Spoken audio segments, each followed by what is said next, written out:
ठीक है, this is a new topic, fresh topic, सब टॉपिक वी शुड से, हम इसके सब टॉपिक कहना चाहिए। न्यूटन लॉज ऑफ मोशन के सेकंड पार्ट का ये फ्रिक्शन है। ठीक है, तो जैसा कि हमने देखा था स्टार्टिंग में टाइप्स ऑफ फोर्सेस, ठीक है, क्या क्या टाइप्स ऑफ फोर्सेस हमने देखे थे, electromagnetic force, gravitation, contact force, nuclear force. किसकी जानकारी ज़्यादातर हमने ली थी, normal reaction and tension force की। ठीक है, तो मैंने कहा था कि फ्रिक्शन हम आगे पढ़ेंगे, तो उसकी घड़ी आ गई है, हम फ्रिक्शन अभी पढ़ने वाले हैं। ठीक है, तो फ्रिक्शन एक कॉन्टैक्ट फोर्स है। ठीक है, जैसे टेंशन एक कॉन्टैक्ट फोर्स था, नॉर्मल रिएक्शन एक कॉन्टैक्ट फोर्स थी, वैसे ही एक फ्रिक्शन कॉन्टैक्ट फोर्स है। ठीक है, तो बेसिकली फ्रिक्शन है क्या, what is mean by friction.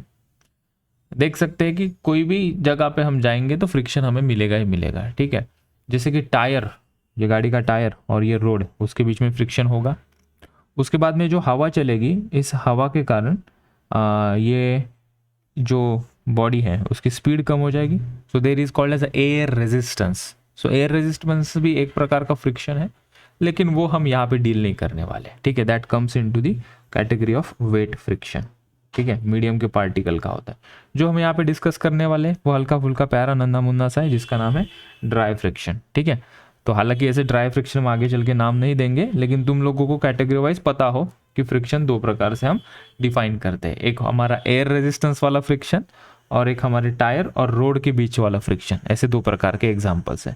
तो उसमें से हम ये जो रोड और टायर के बीच में जो होने वाला फ्रिक्शन है, दो सॉलिड बॉडीज के कॉन्टैक्ट के बीच में होने वाला फ्रिक्शन है, वो वाला फ्रिक्शन हम इस टॉपिक में देखेंगे। ठीक है, लेकिन फ्रिक्शन करता क्या है, फ्रिक्शन करता क्या है, फ्रिक्शन हीरो है या फ्रिक्शन विलन है, इज ए फ्रिक्शन गुड और फ्रिक्शन बैड, क्या लगता है, फ्रिक्शन अच्छा है या फ्रिक्शन बुरा है, हीरो है या विलन है। तो हमने देखा कि गाड़ी के एग्जाम्पल में ये क्या है, कैस्ट्रॉल की ऐड आती थी ना, वो इंजन को चिपक के रखता है, इंजन ऑयल। तो गाड़ी के अंदर इंजन ऑयल खत्म हो गया तो क्या होगा, गाड़ी धुआं छोड़ने लगेगी। ठीक है, गाड़ी खराब हो जाएगी, सर्विस करनी पड़ेगी। ठीक है, तो गाड़ी के अंदर जो लुब्रिकेशन है दैट इज इंजन ऑयल, तो वो क्या करता है, इंजन ऑयल यहाँ पे कैसे सिलेंडर वॉल होती है। ठीक है, ये ऐसा कोई इंजन का कोई सवाल नहीं पूछेंगे तुम्हें, लेकिन एक एग्जांपल हम बोल सकते हैं ना, ये वॉल होती है दीवार, गाड़ी के इंजन का अंदर का पार्ट होता है जिसको कहते हैं पिस्टन। तो यहाँ पे ये जो वॉल है और ये जो इसको कहते हैं पिस्टन, इसके बीच में ज़्यादा फ्रिक्शन हो गया तो इंजन खराब हो जाएगा, हीट हो जाएगा। तो उसको मिनिमाइज करने के लिए जहाँ पे जो कॉन्टैक्ट हो रहा है, ये वाले कॉन्टैक्ट में, ये कॉन्टैक्ट में फ्रिक्शन मिनिमाइज करने के लिए हम लुब्रिकेशन करते हैं। ठीक है, मतलब इंजन ऑयल हम लगाते हैं। तो इंजन ऑयल क्या करता है, फ्रिक्शन को कम करता है और ढेर सारे दूसरे बेनिफिट भी मिलते हैं यहाँ पे, कि टेम्परेचर भी रिड्यूस होता है, हीट को कैरी करता है, फ्लश कर देता है हीट को रेडिएटर के थ्रू।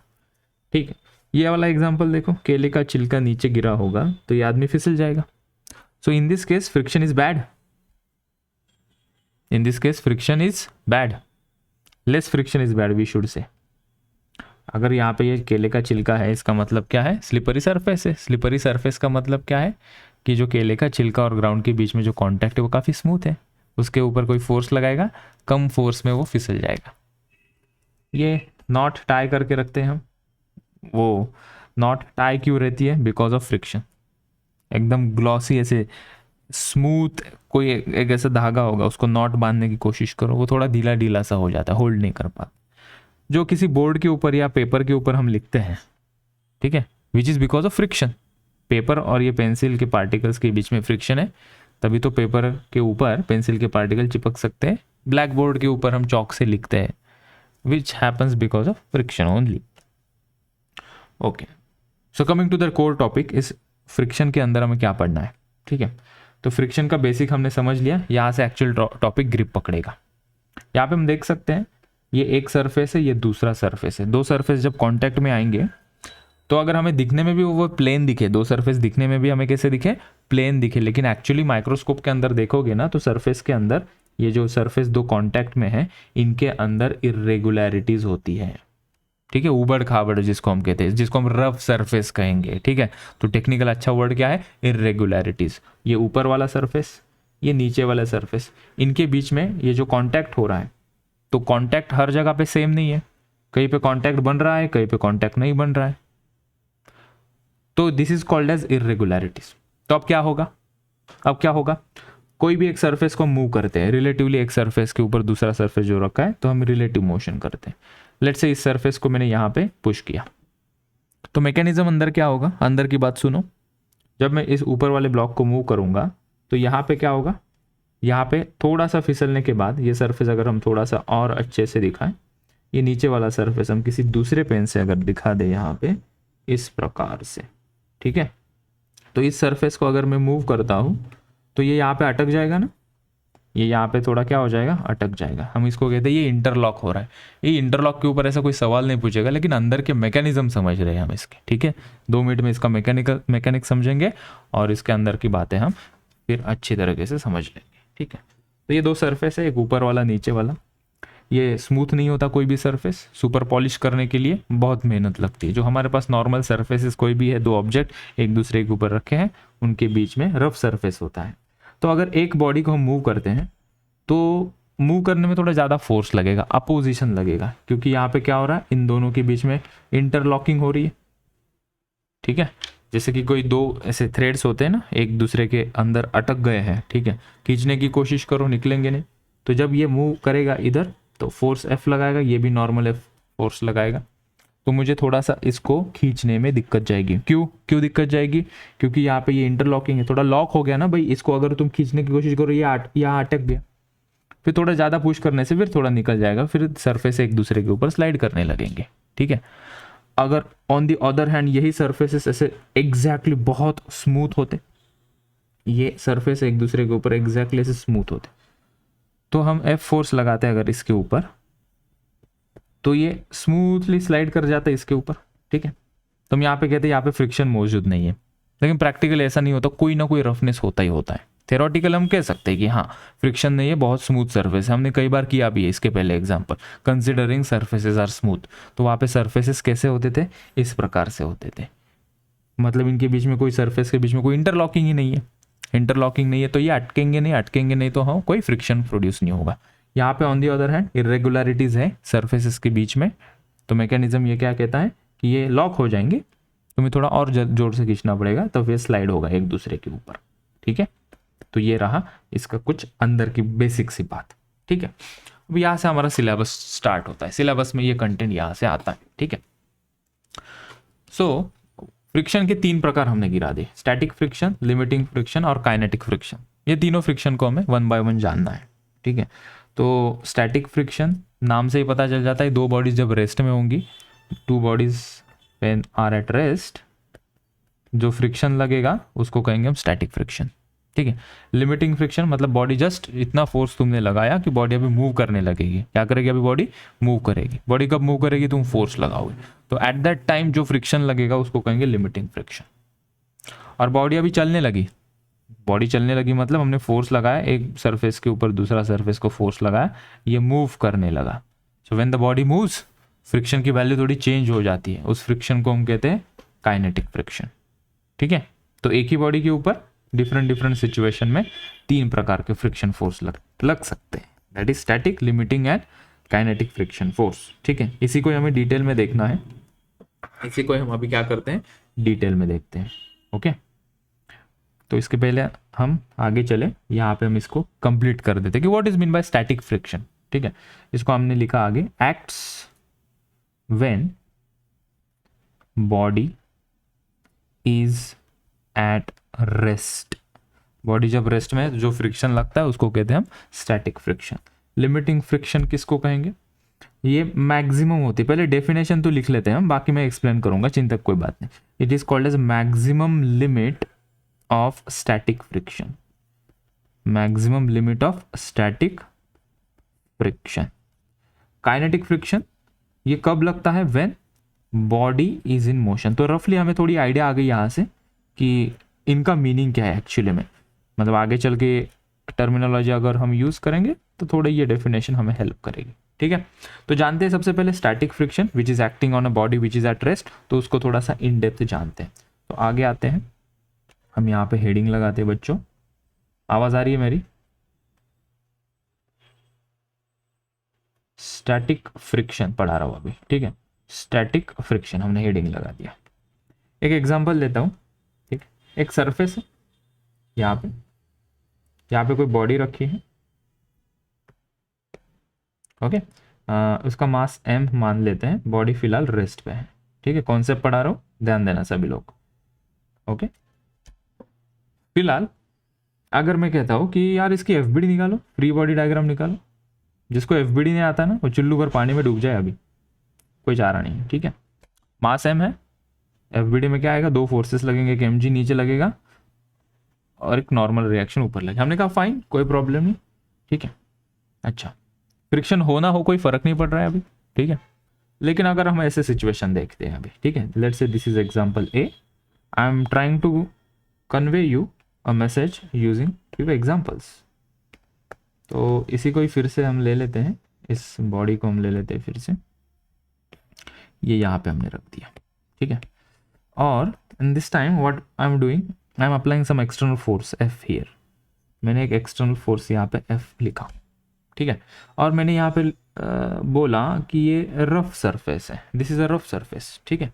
एंड फिलहाल बॉडी रेस्ट में है, बॉडी कैसी है, फिलहाल रेस्ट में है, ठीक है। तो इसको हमें एनालिसिस करना है, ठीक है। ऑपरेशन करते हैं इसके ऊपर, स्टडी करते हैं। थोड़ा जूम करता हूँ इसे, इस सिचुएशन को थोड़ा गौर से देखो। एक सरफेस है ये नीचे वाला, उसके ऊपर हमने ब्लॉक रखा है, रफ सरफेस लिखा है, मतलब ये सरफेस और ये जो ब्लॉक है इनके बीच में जो कॉन्टैक्ट है वो रफ है, इनके अंदर क्या होगा, इंटरलॉकिंग वगैरह होंगी, ठीक है।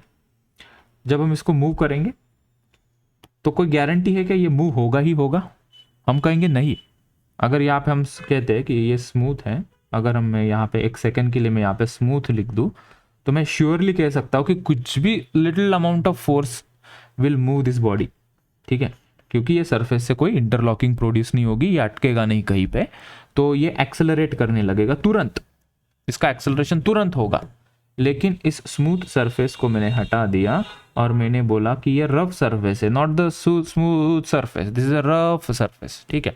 तो क्या तुम कॉन्फिडेंटली कह सकते हो कि ये बॉडी मूव होगी ही होगी?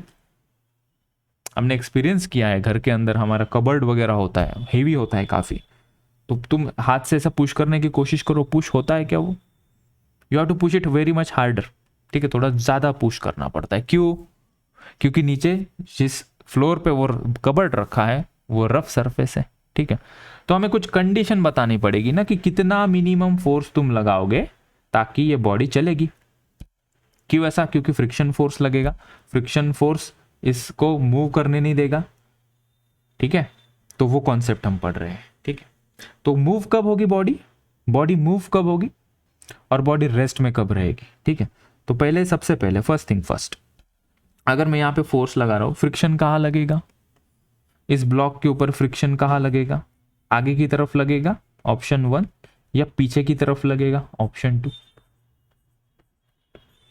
ठीक है। क्योंकि जिस मोशन में जा रहा है उसके अगेंस्ट फ्रिक्शन लगेगा, ठीक है। तो इस बॉडी के ऊपर फ्रिक्शन कहाँ लगेगा? हमने कहा फ्रिक्शन स्मॉल f लेटर से दिखा देते, पीछे लगेगा, ठीक है। सो यहाँ पे हम अभी इसको थोड़ा सा कंप्लीट कर देते हैं। F is external force and small f जो है वो हमने कहा फ्रिक्शन फोर्स। इसका फॉर्मूला वगैरह भी आएगा, लेकिन इसको हम थोड़ा सा ठीक से समझते हैं, ठीक है।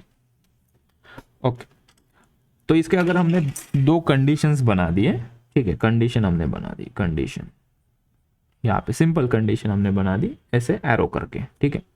कि मैंने कहा कि F की वैल्यू, फ्रिक्शन फोर्स पहले लिखते हैं, फ्रिक्शन फोर्स की वैल्यू अगर इस F से बड़ी है तो क्या बॉडी मूव होगी क्या? तो यहाँ पे हम लिखेंगे body will not move. Friction force ज्यादा है और तुम जो फोर्स लगा रहे हो वो कम है, टेबल नहीं हिलेगा, कबर्ड नहीं हिलेगा, ये ब्लॉक नहीं हिलेगा, तो बॉडी विल नॉट मूव, ठीक है। ये अगर कम है या इसके बराबर है तो चांसेस है body will move. Friction force जो हम अप्लाई फोर्स कर रहे हैं उससे कम है तो बॉडी विल मूव। इतना कॉमन सेंस तो हम समझ पा रहे होंगे, ठीक है। फ्रिक्शन फोर्स की वैल्यू अगर ज्यादा है तो फ्रिक्शन फोर्स की वैल्यू किसके ऊपर डिपेंड करती है उसकी भी बात करनी है, ठीक है। ये कौन डिसाइड करेगा, कैलकुलेट कैसे करेंगे फ्रिक्शन फोर्स की वैल्यू, वो हम जानेंगे। लेकिन इतना तो सेंस हमने बना लिया कि अगर तुम जो फोर्स लगा रहे हो और जो फ्रिक्शन यहाँ पे मौजूद है उससे अगर तुम्हारा फोर्स जो F है वो कम है तो obviously body will not move, because friction force वहाँ पे ज़्यादा है। फ्रिक्शन फोर्स कम है, ऑयल वगैरह डाल दिया तुमने, पानी वगैरह डाल दिया, स्लिपरी सरफेस है, फ्रिक्शन की वैल्यू कम हो गई, तो जो फोर्स लगा रहे हो अगर वो फ्रिक्शन फोर्स से ज़्यादा है तो बॉडी विल मूव। ठीक है, ओके। अच्छा, अभी स्टैटिक फ्रिक्शन के ऊपर आते हैं। What is mean by static friction? Static friction क्या है, थोड़ी थ्योरेटिकल हम डेफिनेशन लिख लेते हैं, इसको यहाँ पे कैसे मार्जिन बना लेते हैं। ठीक है, ओके। तो हमने बी एग्जाम्पल में थोड़ा कोर टॉपिक देखा, एग्जाम्पल 1 में क्या देखा, वो बस FBD का फील लेना था, इसलिए मैंने यहाँ पे ये लिखा, नॉर्मल रिएक्शन ऊपर mg नीचे, हम कोई फोर्स नहीं लगा रहे थे, बॉडी रेस्ट पे थी। यहाँ पे बॉडी कैसे थी, रेस्ट पे थी, यहाँ पे भी रेस्ट पे है फोर्स लगाने के बावजूद भी, और हमने कहा कि यहाँ पे रफ सरफेस है, तो हमें देखना पड़ेगा कि फ्रिक्शन फोर्स की वैल्यू अप्लाइड फोर्स से कम है या ज़्यादा है, तब हम कह सकते हैं कि बॉडी चल पड़ेगी या रेस्ट पे ही रहेगी। ठीक है, ओके। चलो हम डेफिनेशन लिखते हैं। अभी यहाँ पे हमने लिखा पहला point, first point will write what is my static friction. तो पहला पॉइंट लिखो, static friction is a variable friction force.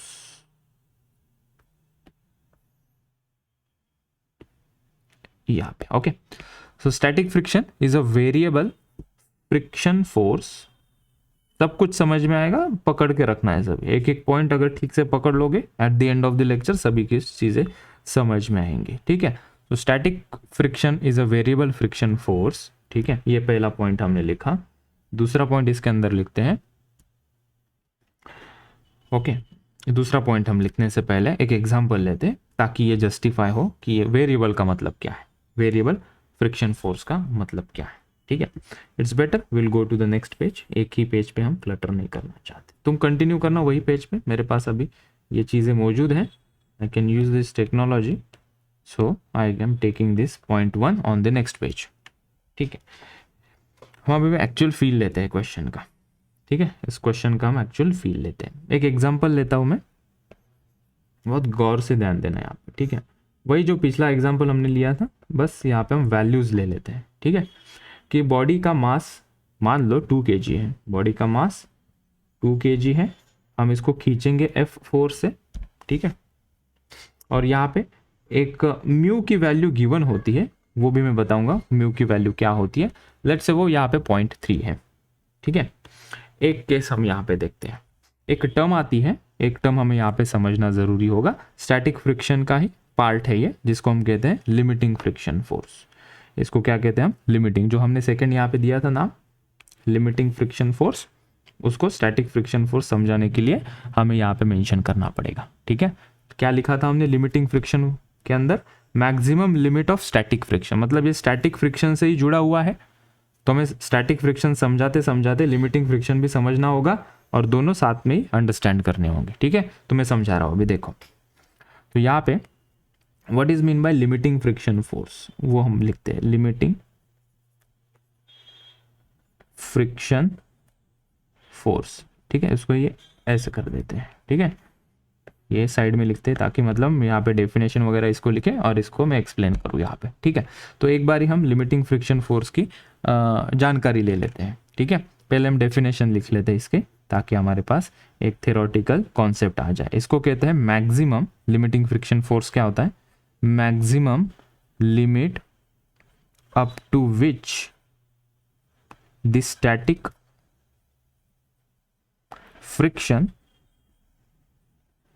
balances the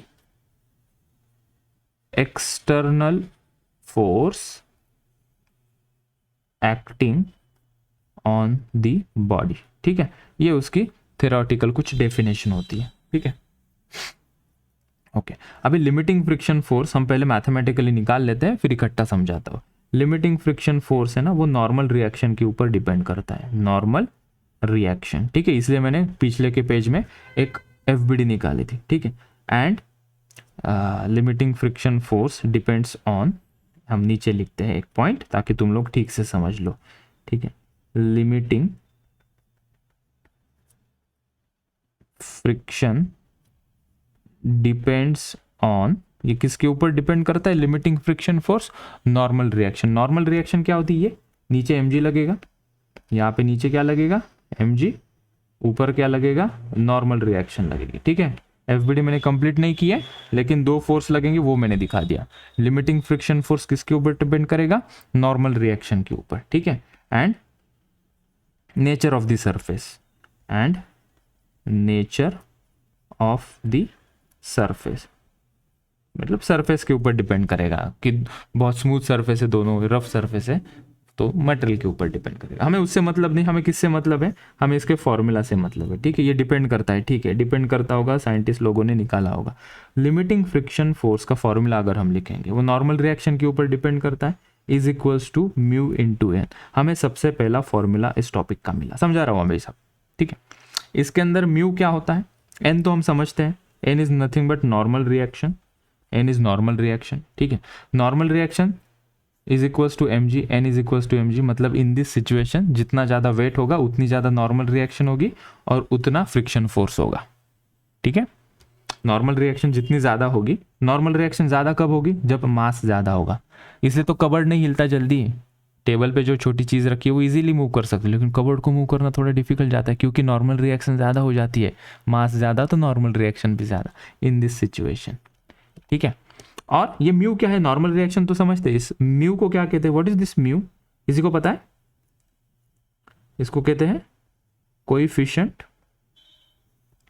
of friction. क्या कहते हैं म्यू को? कोएफिशिएंट ऑफ फ्रिक्शन, ठीक है। उसकी वैल्यू होती है, कोएफिशिएंट ऑफ फ्रिक्शन की वैल्यू होती है 0 to 1। कोएफिशिएंट ऑफ फ्रिक्शन की वैल्यू कितनी होती है? 0 से 1 के बीच में होती है इसकी वैल्यू। तो मैं नीचे लिख देता हूँ, म्यू की जो वैल्यू होती है ना, वो 0 से लेकर 1 के बीच में होती है, ठीक है। तो हमने थोड़ा सा कंटेंट बना लिया, नाउ कम टू हियर, ठीक है।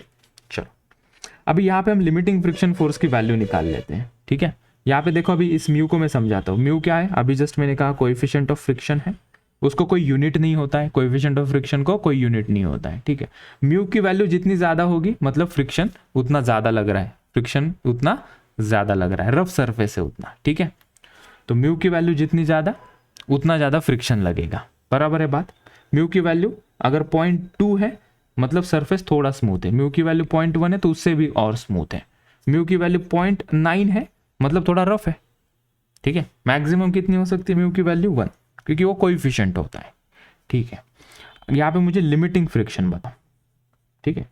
लिमिटिंग फ्रिक्शन हमने कहा सर म्यू इंटू एन लिखो, म्यू इंटू एन। म्यू की वैल्यू कितनी है यहाँ पे? 0.3। और इस फ्री बॉडी डायग्राम से हमने देखा n is equals to mg, मैंने सिर्फ वर्टिकल डायरेक्शन के फोर्सेस दिखाए हैं, ठीक है।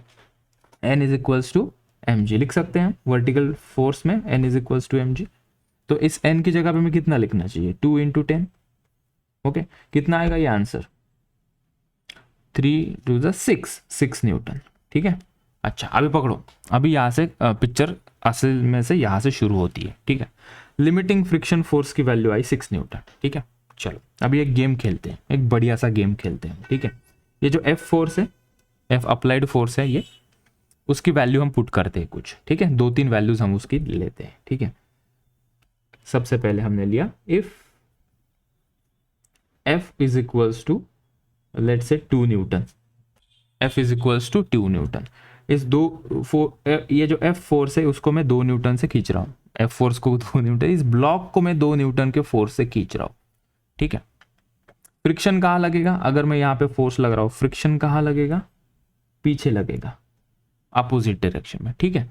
तो यहाँ पे ये जो डायग्राम है, यहाँ पे फ्रिक्शन तुम दिखा सकते हो, ये आगे F लगेगा, पीछे स्मॉल f लगेगा, ठीक है। यहाँ पे थोड़ा सा ध्यान दो, अभी मैं नीचे क्या करने जा रहा हूँ। If I say force is equals to 2 newton, ठीक है। आगे 2 न्यूटन का फोर्स दिख रहा है क्या वो साइड में? हाँ दिख रहा है, लेट मी सी, हाँ विजिबल है पीछे। तो जो फ्रिक्शन फोर्स है, तो फ्रिक्शन फोर्स कितना लगेगा? वो लगेगा 2 न्यूटन। पीछे की तरफ अपोजिट डायरेक्शन में फोर्स कितना लगेगा? 2 न्यूटन। क्या मामला हो रहा है सर? अगर मैं कहूँ आगे चलते चलते, दिमाग लगाते चलना मेरे साथ, ठीक है। अगर मैंने लगाया फोर्स 3 न्यूटन, तो जो फ्रिक्शन फोर्स है that friction force is also acting as a 3 newton. क्या मामला हो रहा है सर? ये कब तक ऐसा सिलसिला चलता जाएगा? ये सिलसिला कब तक ऐसा चलता जाएगा? मैंने फोर्स लगाया 6 न्यूटन, फ्रिक्शन फोर्स कितना लगेगा? फ्रिक्शन फोर्स लगेगा 6 न्यूटन। अभी मजा देखो, मजा इधर आने वाला है अभी। अब मैं ये जो फोर्स है वो लगाता हूँ 7 न्यूटन, और जो फ्रिक्शन फोर्स है वो अभी भी 6 न्यूटन ही लगेगा। कुछ आ रहा है समझ में? कुछ आ रहा है समझ में? फिर से एक बार, 2 न्यूटन का फोर्स मैंने लगाया, फ्रिक्शन फोर्स पीछे 2 न्यूटन लगा। 3 न्यूटन का फोर्स मैंने लगाया, पीछे फ्रिक्शन फोर्स 3 न्यूटन लगा। कब तक चला ये सिलसिला? 6 न्यूटन तक। तो ये 6 न्यूटन में ऐसी क्या खास बात है कि उसके आगे फोर्स बढ़ाने से फिर भी फ्रिक्शन फोर्स उतना ही रहा? तो इस 6 न्यूटन को हमने कहा that is called as limiting friction force. Boundary पे वैल्यू है ना वो, मैक्सिमम फ्रिक्शन फोर्स कितना लग सकता है, that's the value. Maximum limit up to which the static friction force balances the external force acting on the body. तो जो फोर्स, फ्रिक्शन फोर्स यहाँ पे कितना है? वो 6 न्यूटन। सो 6 न्यूटन यहाँ पे क्या है? Limiting friction force. अभी समझोगे। मुझे बताओ, यहां तक बॉडी मूव करेगी क्या? 6 न्यूटन फोर्स लगाने तक बॉडी मूव करेगी क्या? Will body move? अगर मैं 6 न्यूटन का फोर्स लगा रहा हूं, बॉडी मूव करेगी क्या? नहीं करेगी, क्योंकि फ्रिक्शन फोर्स भी कितना लग रहा है? 6 न्यूटन। ठीक है, 3 न्यूटन का मैंने फोर्स लगाया, तो फ्रिक्शन फोर्स पीछे 6 न्यूटन कैसे लगेगा? नहीं लगेगा ना। अगर मैं 3 न्यूटन का फोर्स लगाता हूं, तो 6 न्यूटन का फ्रिक्शन फोर्स कैसे लगेगा? ये तो उल्टा हो गया ना, कि तुम 3 न्यूटन लगा रहे हो, फ्रिक्शन फोर्स पीछे 6 न्यूटन लगा रहे हो, तो बॉडी पीछे मूव होगी। इसलिए हमने एक यहाँ पे लिखा था, यहाँ पे लिखा था, कहाँ गया वो एक पॉइंट, किधर चला गया? हमने नीचे लिखा था समवेयर,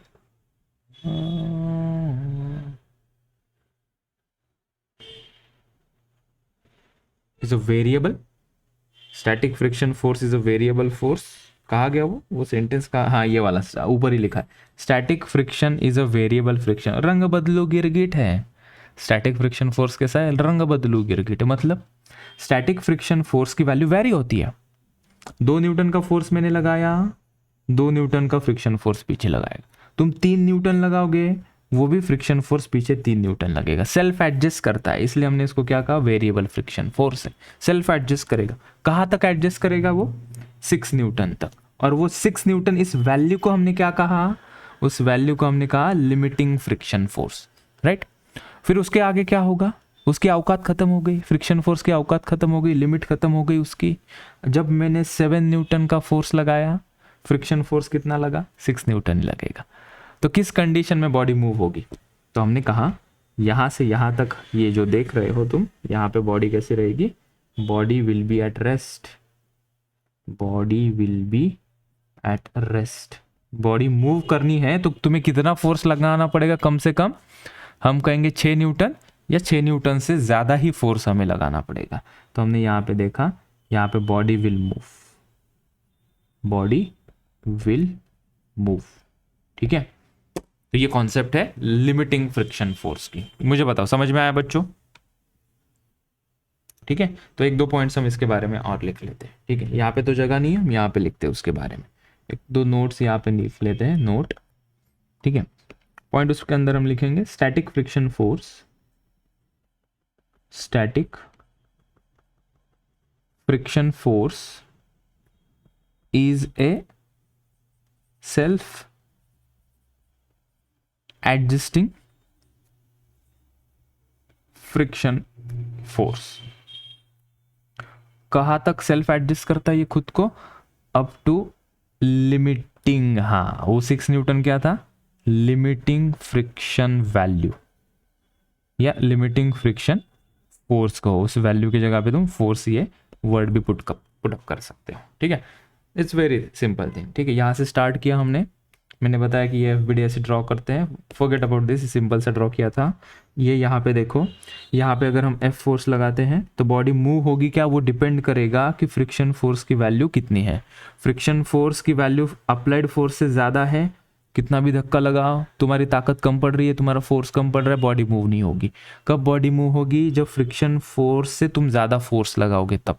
ठीक है, तो हम आगे आए तो फ्रिक्शन फोर्स से ज़्यादा फोर्स लगाने के लिए हमें और एक टर्म समझनी पड़ी जिसका नाम था लिमिटिंग फ्रिक्शन फोर्स, ठीक है, जिसको हम एफ और सफिक्स में एल से दिखाते हैं, ठीक है।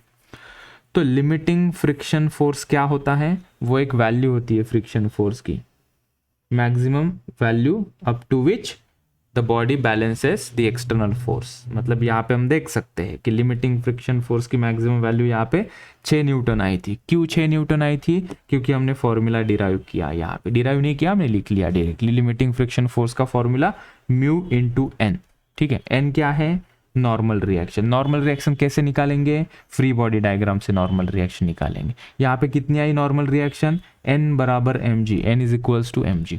तो लिमिटिंग फ्रिक्शन फोर्स इस एग्जाम्पल में कितना हुआ, म्यू इंटू एन। म्यू कितना है 0.3, कहाँ से आया म्यू, क्वेश्चन में गिवन था।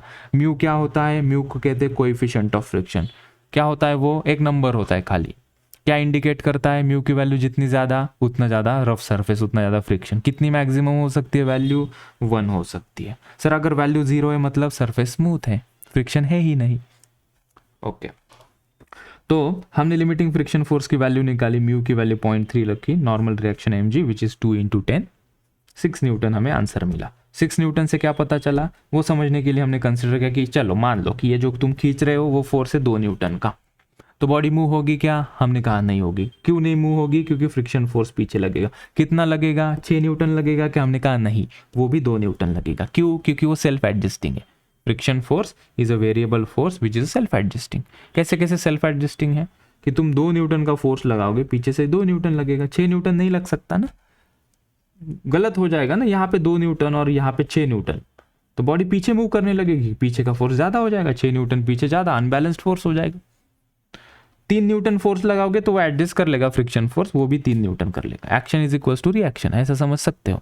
कहाँ तक चलेगा ये सिलसिला, 6 न्यूटन तक। 6 न्यूटन के बाद क्या होगा, 7 न्यूटन या 6.11 भी तुमने फोर्स लगाया, सिंप्लिसिटी के लिए मान लो 7 न्यूटन हमने फोर्स लगाया, तो बॉडी अभी मूव होगी। The body will move now when you apply more than 6 Newton of force, क्योंकि 6 न्यूटन में ऐसी क्या खास बात है कि 6 न्यूटन हमारा क्या है, लिमिटिंग फ्रिक्शन फोर्स है। वहां तक क्या होता है, बॉडी मूव नहीं होती है, ठीक है। और बॉडी 6 न्यूटन मतलब लिमिटिंग फ्रिक्शन फोर्स के बाद ही एक्सेलरेट करती है या मूव करती है, ठीक है। उसके पहले रेस्ट पे रहती है। और एक चीज भी होती है, फ्रिक्शन फोर्स की वैल्यू क्या हो जाती है, वेरी करती है। क्या इस 3 न्यूटन फ्रिक्शन फोर्स को variable force limiting friction force कहोगे क्या, नहीं, ये नॉर्मल फ्रिक्शन फोर्स कहेंगे। लिमिटिंग फ्रिक्शन फोर्स कौन है, 6 न्यूटन। 3 न्यूटन क्या है, फिर तुमने 3 न्यूटन अप्लाई किया तो उसकी काउंटर रिएक्शन में ये जो स्टैटिक फोर्स है इसको कहेंगे स्टैटिक फोर्स 3 न्यूटन। 6 न्यूटन को क्या कहोगे, उसको भी स्टैटिक फोर्स लेकिन स्पेशल नाम से पुकारोगे, लिमिटिंग फ्रिक्शन फोर्स। 2 न्यूटन क्या है, ये भी स्टैटिक फ्रिक्शन फोर्स। 2.5 न्यूटन का फोर्स लगाओगे यहां से, तो ये जो फोर्स लगेगा वो कितना लगेगा, वो भी 2.5 न्यूटन लगेगा। इसको क्या पुकारोगे, this is called as static friction force. 6 newton is called as limiting friction force. उसके बाद क्या होगा, बॉडी मूव करेगी। आई होप मैंने पूरा जितना भी हो सके डबल बता दिया क्या है, ठीक है। ओके, एक एग्जांपल करते हैं, चलो एक एग्जांपल यहाँ पे लिखते हैं, देखते हैं किन किन लोगों को ये बात समझ में आ रही है। 5 किलो का ब्लॉक हमारे पास है, this is 5 kilo of block, 5 kg उसका मास है, ठीक है। और यहाँ पे हमने कहा कि म्यू की वैल्यू है यहाँ पे 0.2 की, क्वेश्चन में गिवन होती है वो। और हमने फोर्स लगाया,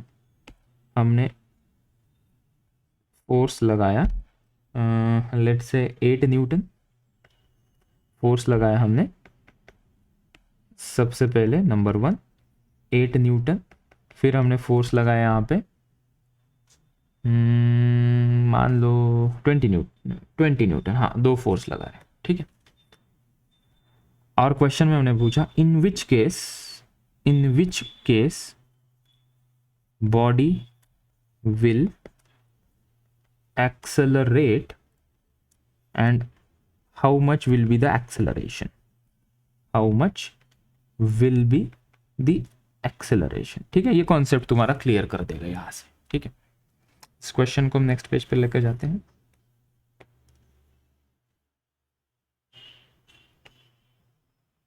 यहाँ पे म्यू की वैल्यू 0.2 गिवन है, 5 किलो का मास है।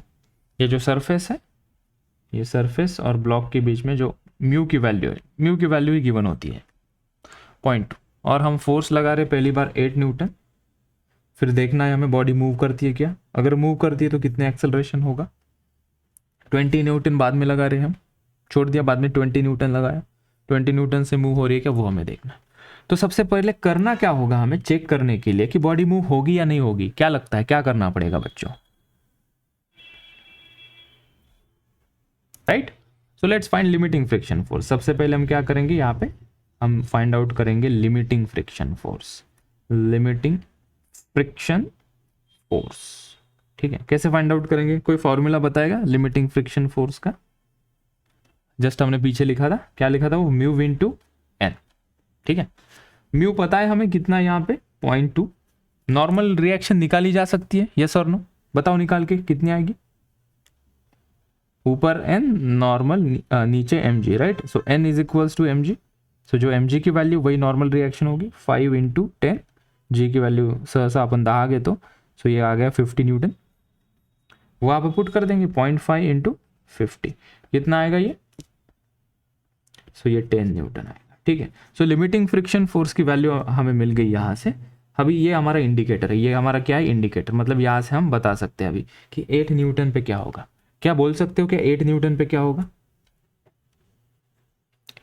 बॉडी रेस्ट पे रहेगी। क्यों रेस्ट पे रहेगी, क्योंकि लिमिटिंग फ्रिक्शन फोर्स के वैल्यू से कम फ्रिक्शन फोर्स हम लगा रहे हैं। ठीक है, तो अगर हम F is equals to 8 newton लगाते हैं इस क्वेश्चन में, अगर मैं यहाँ पे ड्रॉ करूँ इसकी diagram for the first case, ये यहाँ पे, ठीक है, तो हमने लगाया 8 न्यूटन का फोर्स। ठीक है, तो बड़ा इंटरेस्टिंग सा है, यहाँ पे बॉडी रेस्ट पे रहेगी या मूव करेगी। हमने लिमिटिंग फ्रिक्शन फोर्स से देखा 10 न्यूटन है, उससे कम लगा रहे, बॉडी मूव नहीं होगी, बॉडी कैसी रहेगी, रेस्ट पे रहेगी। ठीक है, फ्रिक्शन फोर्स कितना लगेगा फिर पीछे, यहाँ पे फ्रिक्शन फोर्स कितना लगेगा, अगर 8 न्यूटन फोर्स लग रहा है तो पीछे फ्रिक्शन फोर्स कितना लगेगा, वो भी कितना लगेगा, 8 न्यूटन लगेगा। तभी बॉडी कैसे रहेगी, रेस्ट में रहेगी, क्योंकि फ्रिक्शन फोर्स कैसा है, सेल्फ एडजस्टिंग है। अगर मैं 9 न्यूटन का फोर्स यहाँ पे लगाता, फ्रिक्शन फोर्स कितना लगता, 9 न्यूटन लगता। ठीक है, अगर मैं यहाँ पे 12 न्यूटन का फोर्स लगाता तो फ्रिक्शन फोर्स कितना लगता पीछे, वो लगता 10 न्यूटन, क्योंकि उसकी औकात कितनी है, फ्रिक्शन फोर्स की लिमिटिंग वैल्यू कितनी है, 10 न्यूटन। मैक्सिमम कितना लग सकता है, 10 तक वो वेरी करेगा, अप्लाइड फोर्स के जितना वो वेरी करेगा 8 न्यूटन। मुझे बताओ अगर 3 न्यूटन का मैं फोर्स लगाता तो फ्रिक्शन फोर्स कितना लगता पीछे, कितना लगता बोलो, 3 न्यूटन। Very good.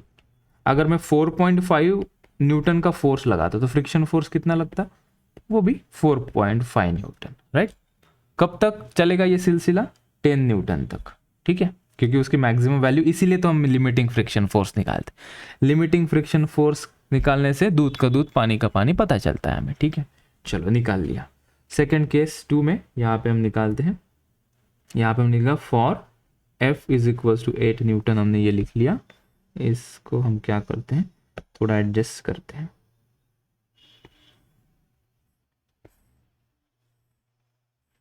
यहाँ रख देते। ठीक है, एक पार्टीशन बना देता हूँ, इसको हमने 1 नाम दिया। सेकंड ये वाला कौन सा, अभी कितना लगा रहे हैं हम, F is equals to 20 newton. ये ध्यान देना, पूरा टॉपिक यही खत्म हो जाएगा। अगर इतना समझ गए तो फिर आगे मुझे समझाने में आसानी होगी। अगर यही नहीं पकड़ पाए तो फिर ये चला जाएगा, माइंड से चला जाएगा। ठीक है, अगर अभी तक ये सब वीडियो देख रहे हो, जब ये यूट्यूब पे देखोगे ना तो चैनल को सब्सक्राइब करना, और अगर अच्छा लगे ये वीडियो तो लाइक भी करना और दोस्तों के साथ शेयर भी करना इसे। ठीक है, अब अभी कितना फोर्स लगा रहे हैं, 20 न्यूटन का। F is equals to 20 newton. पीछे कितना लगेगा फ्रिक्शन फोर्स, 8 न्यूटन लगेगा, राइट। 10 न्यूटन, यस, क्योंकि लिमिटिंग वैल्यू कितनी है उसकी, 10 न्यूटन। ठीक है, 20 तो नहीं लग सकता, क्योंकि अभी हमने निकाला म्यू की वैल्यू 0.2 है, नॉर्मल रिएक्शन 50 न्यूटन है, 10 न्यूटन लिमिटिंग फ्रिक्शन फोर्स वहां से हमें मिला। ठीक है, तो बस अभी मिल गया हमें, ये बैलेंस्ड है क्या दोनों? नहीं, आगे कितना लग रहा है 20 न्यूटन, पीछे कितना लग रहा है 10 न्यूटन। एक्सेलरेट कहाँ होगा ये, लेफ्ट में या राइट में? ऑब्वियसली बात है राइट में होगा, न्यूटन का लॉ ऑफ मोशन लगाते। ठीक है, तो वो क्या कहता है न्यूटन का law, 20 minus 10 is equals to ma, mass कितना है 5 इंटू एक्सेलरेशन a, जो हमें कैलकुलेट करना है। ये पॉइंट को समझो, ये हमने किया है ना पहले। ठीक है, 20 माइनस 10 इज इक्वल्स टू 5 है, कैसे लाया सर आपने? वो हमने पढ़ा था ना, summation of forces is equals to ma, second law, Newton का सेकेंड लॉ से लाया मैंने ये। क्यों लाया सर न्यूटन के सेकेंड लॉ से? क्योंकि यहाँ पे अनबैलेंस्ड फोर्स हो गया, 20 न्यूटन ज़्यादा है 10 न्यूटन कम है, तो एक्सेलरेट करेगी बॉडी। कहाँ एक्सेलरेट करेगी? 20 न्यूटन की डायरेक्शन। कॉमन सेंस है ना यार, जहाँ पे ज़्यादा फोर्स है वही तो बॉडी एक्सेलरेट करेगी। So 20 minus 10 is equals to mass into acceleration. Summation of force मतलब क्या है, जितने भी लग रहे हैं डायरेक्शन के साथ, ये आगे लग रहा है इसलिए 20 लिखा, ये उसके एग्जैक्टली अपोजिट डायरेक्शन में इसलिए माइनस 10 लिखा। जिसको कन्फ्यूजन है उनको लिए भी बता दिया मैंने। ठीक है, सो 20 माइनस 10 10 आएगा, 10 बाई 5 इज 5। तो यहाँ से हमें एक्सेलरेशन कितना मिला,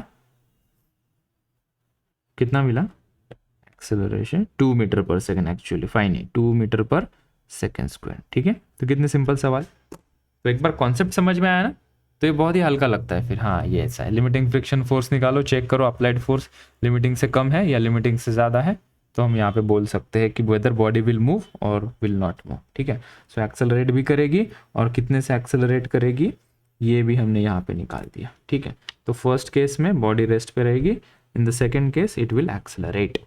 ठीक है, लिमिटिंग फ्रिक्शन फोर्स हमने, जो की पॉइंट्स हमने निकाले माइलस्टोन, उसको मैंने हाईलाइट कर लिया।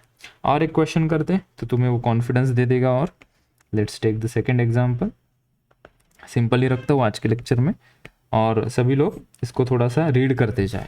वीडियो सभी पीछे वाले अपलोड हो चुके हैं, लॉज ऑफ मोशन के सभी वीडियोस मैंने अपलोड कर दिए हैं। एंड इवन स्टार्ट जिसका पीछे का छूट गया है, kinematics 1D, relative motion, projectile motion, सबकी प्लेलिस्ट है।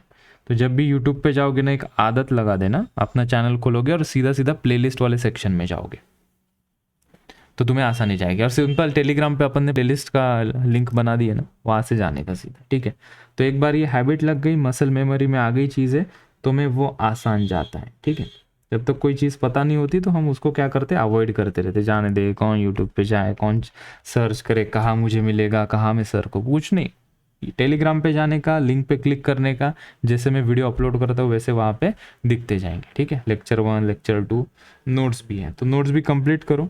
और मैंने देखा बच्चे डर के मारे आए नहीं नोट्स लेने, तो एक दिन हम फिर से मिलेंगे और नोट्स तुम लेके जाओ।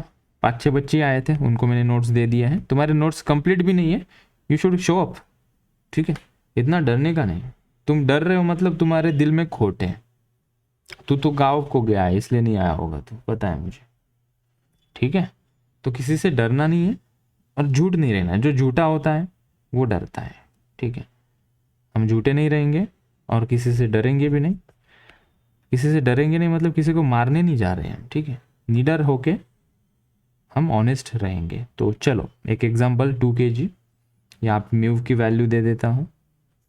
म्यू की value is equals to 0.3।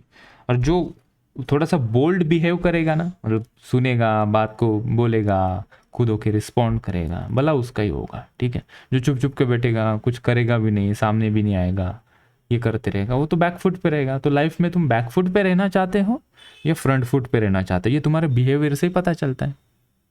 So try to be in the front foot. ठीक है, try to be a bold by your nature. अगर बोल्ड नहीं हो बाय नेचर, बहुत शाय हो, तो चेंज करो नेचर। बाय बर्थ कौन बोल्ड होता है, बाय बर्थ कौन शाय होता है?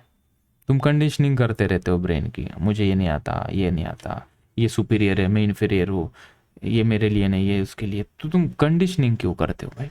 एक्सपीरियंस करो, एक्सपेरिमेंट करो।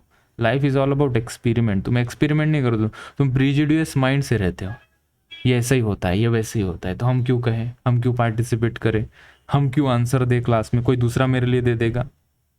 ठीक है, तो खुद की लाइफ है, सेल्फ ड्रिवन रहो, ना कि भीड़ के साथ नहीं चलना है। ठीक है, भीड़ में रहने वाले कभी सक्सेसफुल नहीं होते। ठीक है, ऑर्डिनरी मैन ऑलवेज भीड़ में रहता है, ठीक है। कोई दूसरा बोलेगा ना अपन क्यों बोलना, वो 2-3 बोलेंगे अपन क्यों बोलना, नहीं, एटीट्यूड चेंज करो, वो नेचर को चेंज कर देगा तुम्हारे पूरे, ठीक है।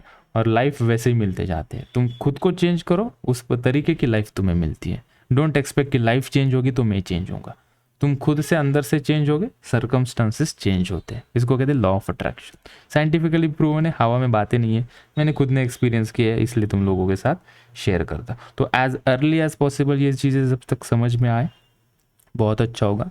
देर होने के बाद चीज़ें समझ में आई तो दुरुस्त नहीं होगा।